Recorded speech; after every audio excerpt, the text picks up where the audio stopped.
Assalamualaikum warahmatullahi wabarakatuh. Kami akan mempresentasikan penugasan akhir Bahasa Indonesia Universitas Muhammadiyah dengan dosen pengampu Dr. Betty Aryani, ST, MT, dengan judul yang kami pilih adalah Konsep Gedung Mandiri Energi dan Ramah Lingkungan sebagai Strategi Pencapaian Target Energi Terbarukan dan Penanganan Perubahan Iklim. Berikut adalah kelompok kami yang juga sebagai penyusun dari laporan ini. Saya sendiri, Agung Wahyudi, dan rekan saya, Ahmad Fauzibran, Program Studi S1 Teknik Sipil. Berikut adalah daftar isi dari laporan kami. Daftar isi ada pada halaman 2, bab 1, pendahuluan pada halaman 3, subbab 1.1 adalah latar belakang dari pendahuluan pada di halaman 3, 1.2 adalah rumusan masalah terdapat pada halaman 4, dan 1.3 maksud dan tujuan pada halaman 4, dan 1.4 manfaat penulisan ilmiah ada juga di halaman 4. Bab 2 adalah gagasan terdapat di halaman 5, subbab 2.1 pengertian dan subbab 2.2 jenis-jenis energi terbarukan terdapat di halaman 5, dan 2.2.1 energi tenaga air dan 2.2.2 energi surya dan 2.2.3 energi tenaga angin dan 2.2.4 energi panas bumi terdapat pada halaman 6. Dan yang terakhir dari subbab jenis-jenis energi terbarukan adalah 2.2.5 energi tenaga biomasa pada halaman 7, 2.3 penerapan energi terbaru pada suatu bangunan pada halaman 7, dan 2.4 perhitungan daya yang dapat dihasilkan PLTS atau panel surya terdapat pada halaman 9. Dan yang ketiga adalah bab 3 kesimpulan pada halaman 10, dan bab keempat adalah daftar pustaka pada halaman 11.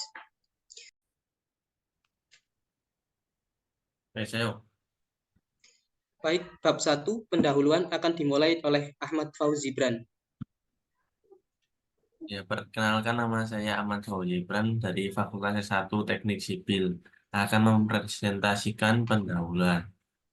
Pertama-tama, salah satu permasalahan ekologis baik di Indonesia maupun di luar negeri adalah sampah. Baik sampah anorganik atau sampah organik. Dalam menghadapi permasalahan tersebut diperlukan fasilitas pengolahan yang memadai, serta kesadaran manusia untuk mengurangi sampah. Pengolahan sampah dapat dilakukan dengan mendaur ulang menjadi barang berguna, mengubah sampah menjadi sumber energi listrik, menjadi pupuk organik, dengan menerapkan sistem nol sampah atau zero waste. Diperlukan bangunan yang dapat menjalankan proses-proses tersebut dan memberikan edukasi terhadap masyarakat tentang pentingnya mengurangi dan mengelola sampah. Diperlukan metode-metode menciptakan fasilitas pengolahan sampah dengan memperhatikan lingkungan dan kawasan lokasi tapak. Pendekatan pragmatik digunakan sebagai dasar untuk memposisikan bangunan dalam menyelesaikan permasalahan ekologis sampah. Penerapan metode kontekstual diperlukan untuk membentuk aktivitas dalam proyek dengan memperhatikan desain bangunan ini.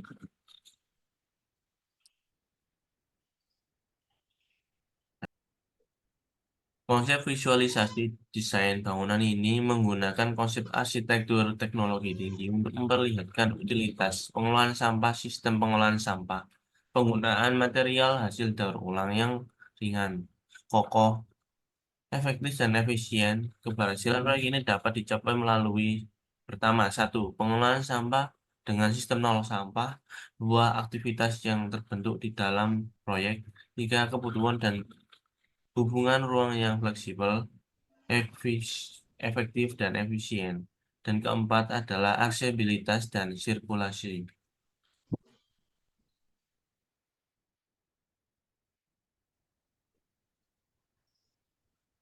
Untuk rumusan masalah pada penulisan karya ilmiah ini adalah 1.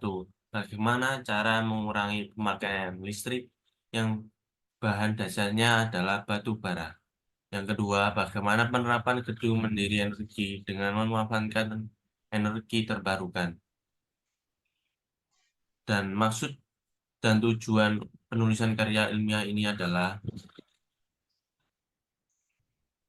kegiatan penerapan konsep mandiri energi dan ramah lingkungan. Pertama, satu, mengurangi pencemaran udara dan kerusakan lingkungan akibat eksploitasi. Kedua, mengoptimalkan energi terbarukan guna masyarakat yang mandiri energi. Ketiga, memerlukan sentralisasi produk karena dapat diproduksi di mana saja. Keempat, mengurangi pengeluaran kos karena sumber energi tersedia secara gratis atau diproduksi sendiri.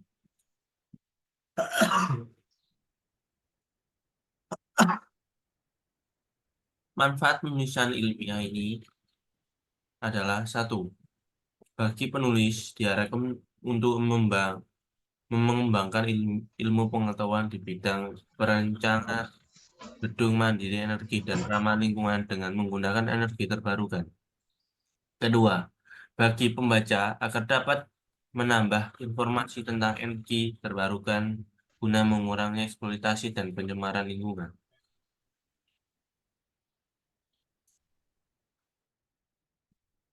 Kemudian bab 2, gagasan-gagasan akan diterangkan oleh teman saya, Bung Wahyudi.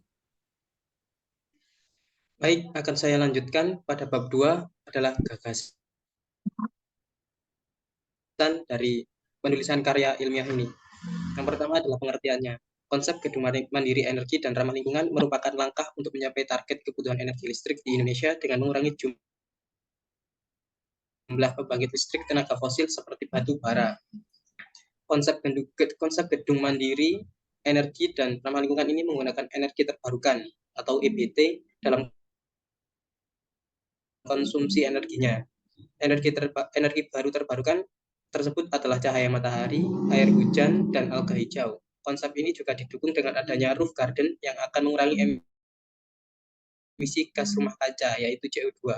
Hal ini mengakibatkan jumlah penggunaan energi terbarukan di Indonesia meningkat, sehingga pemerintah dapat mengurangi jumlah pembangkit tenaga listrik tenaga uap, batu bara, dan masalah perubahan iklim dapat tertangani dengan baik dengan berkurangnya emisi gas rumah kaca di perkotaan.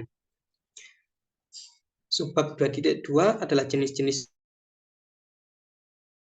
energi terbarukan. Energi terbarukan sebagaimana menjadi kesatuan energi baru, energi terbarukan berasal dari sumber daya alam yang dapat terus digunakan tanpa khawatir akan habis. Energi terbarukan dapat dijadikan alternatif sumber energi untuk menggantikan sumber energi yang tidak terbarukan. Misalnya yaitu minyak bumi dan batu bara. Contoh energi terbarukan antara lain yang pertama adalah energi tenaga air. Energi tenaga air atau hydropower adalah energi yang diperoleh dengan aliran air, seperti mengolah energi mekanik atau potensial dari gelombang atau naik turunnya aliran air. Hydropower biasa dijumpai di aliran sungai, laut, hingga dam atau tanggul bendungan. Yang kedua adalah energi surya. Energi surya atau energi matahari yang lebih dikenal dengan sebutan panel surya diperoleh dengan mengubah energi dari radiasi matahari menjadi panas, sinar listrik atau air panas. Selain itu, sistem fotovoltaik PV dapat mengubah sinar matahari langsung menjadi listrik melalui penggunaan sel surya. Kelebihan energi tenaga surya adalah tidak terbatas karena bisa dipanen kapan saja selama ada sinar matahari. Penggunaan panel surya pada level rumah tangga juga bisa mengurangi biaya listrik. Yang ketiga adalah energi tenaga angin. Energi tenaga angin memanfaatkan sistem kinetik dari udara yang bergerak untuk memutar turbin angin. Tak hanya diletakkan di dataran berangin, energi angin kini telah dipasang di lepas pantai dengan turbin yang lebih tinggi dan diameter rotor yang lebih besar. Energi angin tidak mengeluarkan polusi atau zat-zat berbahaya bagi lingkungan. Meski begitu, energi angin lebih cocok dipasang di lokasi terpencil. Yang keempat adalah energi panas bumi. Energi panas bumi memanfaatkan energi panas dari interior bumi. Panas diekstraksi dari reservoir panas bumi menggunakan sumur atau berbagai cara lainnya. Mengingat energi panas bumi dapat dibangun di bawah tanah, jejak karbon yang ditinggalkan sangat sedikit energi panas bumi juga dapat diperbarui sehingga tidak beresiko akan habis. Yang kelima adalah energi tenaga biomasa. Energi tenaga biomasa atau bioenergi adalah bentuk energi yang berasal dari biomasa atau bahan organik seperti tumbuhan dan organisme yang baru hidup. Pengolahan energi biomasa dapat diperoleh dari pembakaran biomasa, pemanfaatan metana hingga dekomposisi alami bahan organik.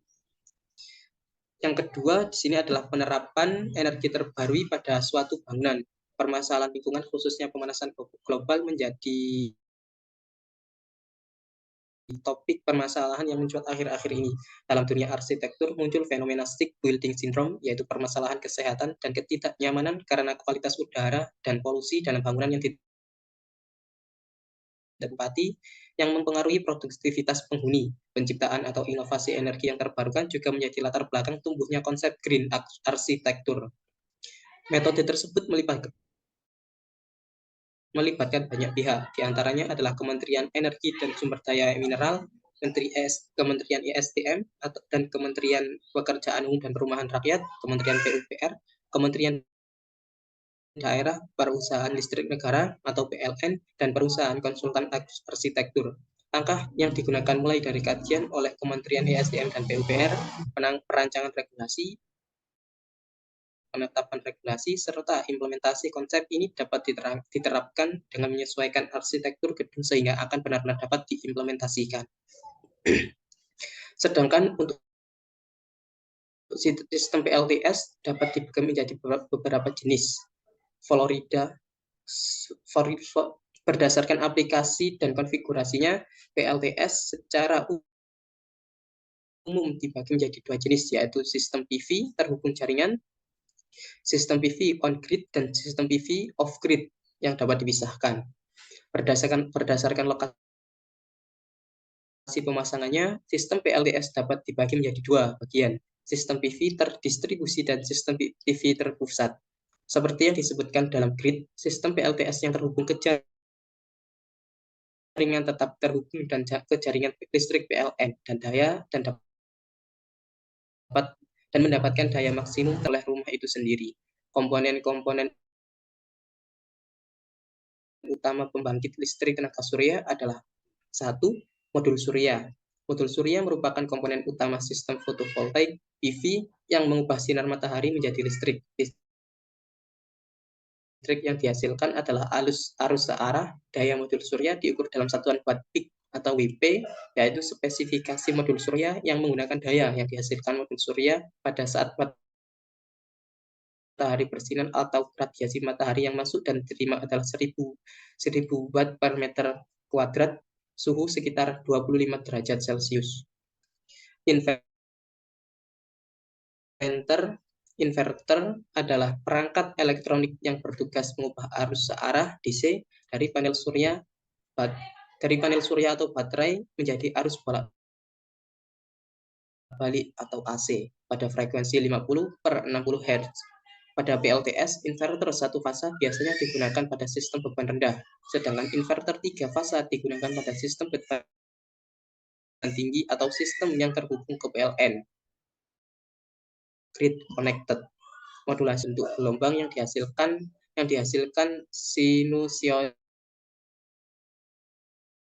sinusoidal. Teknik PWM ini memungkinkan penyetelan untuk menghasilkan bentuk gelombang output frekuensi yang baik sesuai dengan nilai RMS. Keempat adalah perhitungan daya yang dapat dihasilkan PLTS atau panel surya. Jumlah daya yang dihasilkan oleh PLTS, watt peak, pada tabel perhitungan luas dapat dihitung dengan persamaan berikut. P dengan satuan watt peak sama dengan luas dikali PSI dikali NPV, di mana P dengan satuan watt peak adalah daya yang dihasilkan PLTS, PSI adalah puncak radiasi matahari 1000 watt per meter kuadrat, dan NPV adalah efisiensi panel surya. Selain itu, dan NPV adalah efisiensi panel surya. Selain itu, berdasarkan daya yang dihasilkan, jumlah panel surya yang dibutuhkan dapat dihitung dengan persamaan berikut.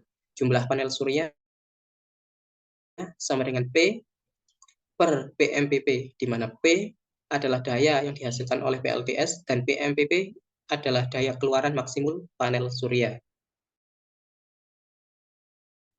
Berikut adalah contoh desain PLTS atap yang dapat digunakan pada bangunan gedung.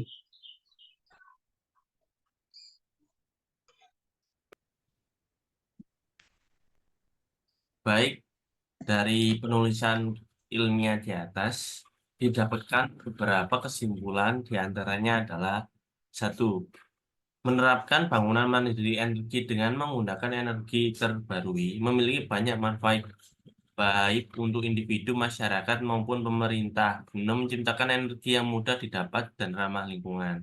Kedua, energi terbarukan dapat menjadi salah satu upaya dalam menangani perubahan iklim karena sifatnya yang ramah lingkungan.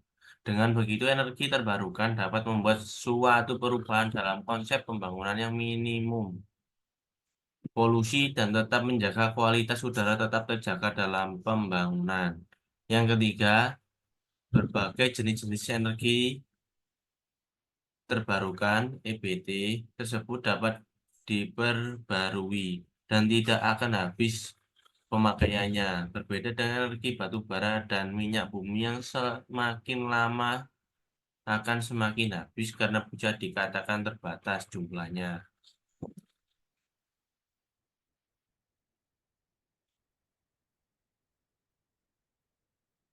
Baik, untuk daftar pustaka, kita mengambil dari 4 website. Di antaranya adalah website beberapa di layar ini. Baik, mungkin sekian presentasi dari kami. Mungkin ada salah kata atau penerapan kata-kata yang kurang jelas. Kami meminta maaf yang sebesar-besarnya. Sekian dari presentasi kita.